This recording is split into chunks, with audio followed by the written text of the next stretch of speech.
১৯৫৯ সাল রাশিয়ার বরফে ঢাকা উরাল পাহাড় ৯ জন তরুণ অভিযাত্রী বেরিয়েছিলেন একটি সাধারণ পাহাড়ি অভিযানে।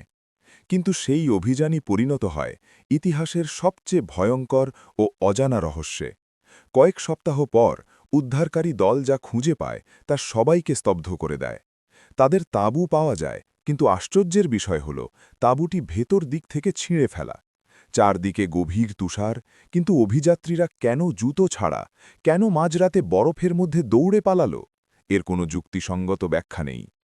কিছু লাশ পাওয়া যায় কাছাকাছি জঙ্গলে, কিছু পাওয়া যায় পাহাড়ের নিচে।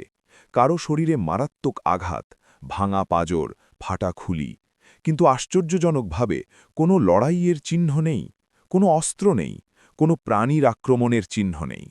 আরও ভয়ঙ্কর বিষয় হল কিছু মৃতদেহে পাওয়া যায় রেডিয়েশন, এমনকি একজনের জিহ্বা পর্যন্ত নিখোঁজ ছিল।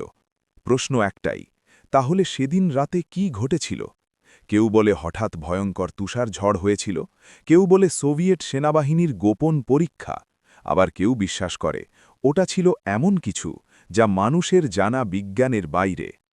৬০ বছরেরও বেশি সময় পেরিয়ে গেছে, তদন্ত হয়েছে বহুবার, কিন্তু আজও সরকারিভাবে বলা হয় একটি অজানা প্রাকৃতিক শক্তির কারণে এই মৃত্যু হয়েছে। কিন্তু সেই শক্তি কি? এটাই ডায়াতলভ পাস রহস্য, একটি ঘটনা যা আজও মানুষের ঘুম কেড়ে নেয়।